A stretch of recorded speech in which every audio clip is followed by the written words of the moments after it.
My name is Camiyah James. I am a sophomore at University of Cincinnati. I'm a long jumper and a sprinter. Whenever you meet new people, do you ever not talk about sport? They tend to ask. Do you ever try to avoid talking about your sport? Yes. I don't want to make it about me all the time, you know? Like, track is fun, but there's a deeper side to that sport.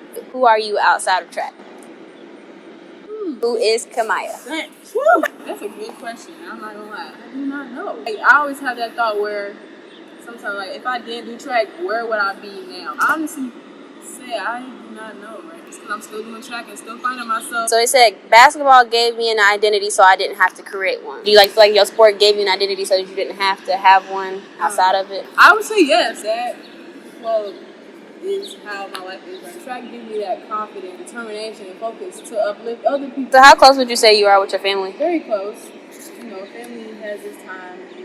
How often would you say y'all bring up mental health? Not a lot, unless I go to them about it. Like my mom, for instance, if I go to my mom, like, you know, I'm going through this, you know, we'll make sure that's solved before anything else. But that topic is not surfaced a lot. I know you transitioned into like a new team, the team that you're leaving. Would you say like you were pretty much close with your teammates at all? Two people I would say I was close with. Now that I'm to another school, I instantly clicked with some of them because, well, all of them, because I pretty much knew them from like high school. This school now is better for like support and friends, just a better energy where you can talk about your mental health or your family issues at home. So in my perspective, I see a trend in athletes when the ultimate goal or the goal and the time being has been accomplished, there's this relief that all you have been through and worked for, it was worth it. Would you agree and say that you have experienced that? Yes. Every track season I had, it's like, okay, if I don't reach this goal, then, like, you know, I'm not going to be satisfied with myself. Sometimes we don't need to also think that celebrate when we reach a goal.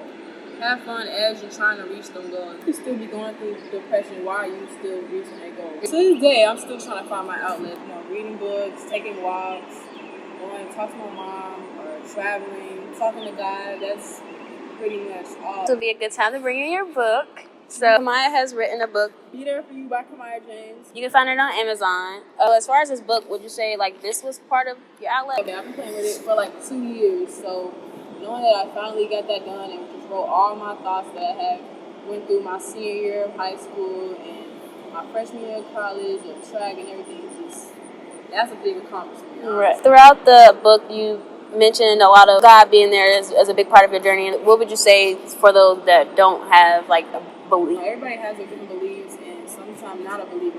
Make sure you have a good grounding on support and your family.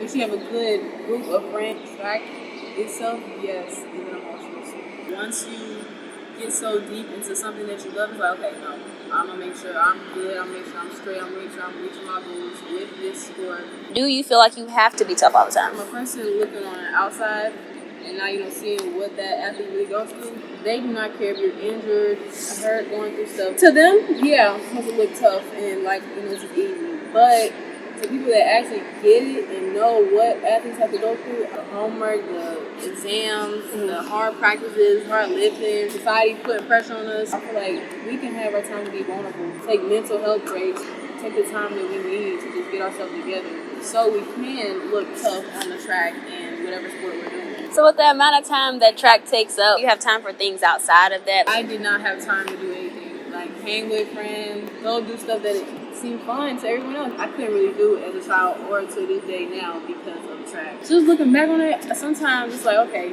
everything happens for a reason, but track did take a toll on me as I was a kid because I didn't have to, you know, have fun and have my childhood. I just feel like it was taken away just because I was doing track. Now I'm just trying to live my life. It's never too late, but at this point, now that I'm in college, it is a little too late. I feel like you're trying to play catch up in a sense? Sometimes, yes, but I know that everything happens on my time. Not on my time, but God's time. You've been running since you were 6. Yes, ma'am. And who started that? My mom just was throwing me in anything because I was doing gymnastics at first. And they were like, oh, you fast. You know, we're going to put you in track and see what you... I was slow as dirt, but you know, I liked it. It was fun. So I just continued to keep doing it and got better. They let you develop the love for it on your own? Yes. For the future track athletes out there, college track athletes, take your time. Do not look at no one else's accomplishment and rush yours. You, like I said in the book, be there for you. And everything will fall into place.